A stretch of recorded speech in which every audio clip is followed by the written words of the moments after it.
But we discussed and decided that it would be best that we take her. We weren't sure that we would be able to go back anytime soon, and I wanted her to understand why her parents had left the comfort of what had become a pretty decent life for our family to get into something like politics, and why that when good people sit back and do absolutely nothing, the most horrible things can happen. I wanted her to understand that.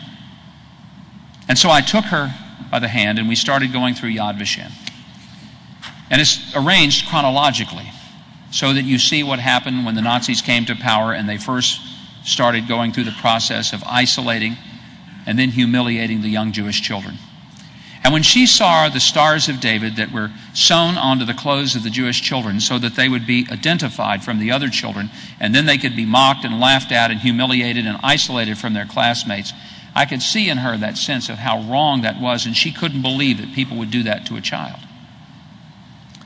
As we came to the part of Yad Vashem which depicted the horrors of the Warsaw Ghetto, where little children were shot for sport by the Nazi soldiers, and the reason we know this is because the Nazis, in all of their cruelty, actually took photos of them shooting the children.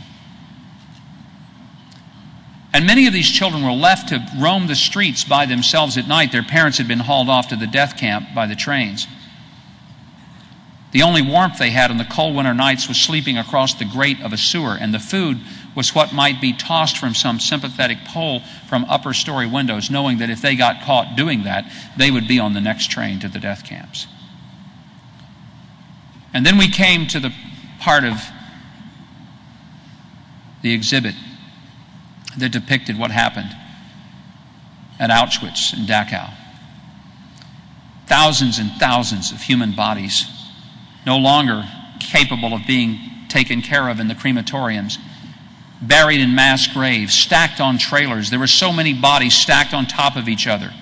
These bodies of these Jewish people, stripped naked, all of their possessions taken from them, their dignity stolen from them, treated not like human beings, not even like living creatures. And in fact, so many bodies piled on each other that in the photos it looked more like sticks of lumber than it did like human beings. And through each part of that, my daughter just kept silent but grabbed my hand tighter and tighter. As we came to the conclusion of Yad Vashem, as one walks out, there's a guest book at the exit.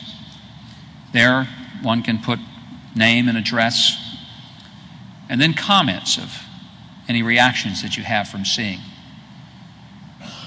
My daughter reached into my pocket and pulled the pen that was in my pocket, and I watched over her shoulder as she started scribbling her name and then her address.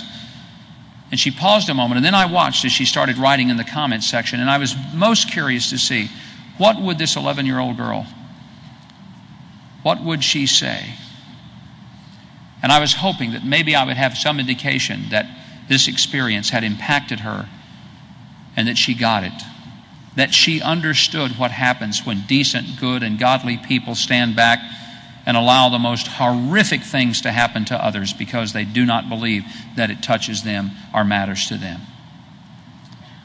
And if I had any doubt, that doubt was erased as I stood over my daughter's shoulder and watched her write words I will never forget so long as I live. The words that she wrote were simple words. This is what she wrote. Why didn't somebody do something? That's all she wrote down. Why didn't somebody do something? Why didn't somebody do something? And after she'd written those words, she put the pen back up in my pocket. She didn't say another word for 2 hours. But I never had to ask her, did she get it? Did she understand? As I left there that day,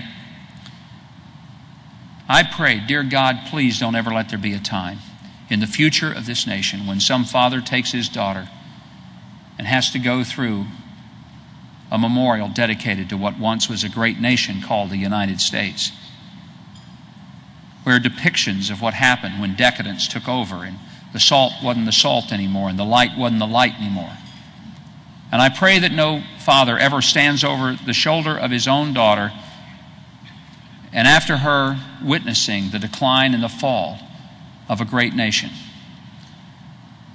writes and sees her write these words, "Why didn't somebody do something?" You see, I believe the reason that we're here is because we are the somebodies. And we're to do the something. And if we don't, who will? And if we don't act now, when will it happen? And will it be too late? May you leave this conference with this haunting question and pray that no one would ever ask of you or of me, why didn't somebody do something? God bless you.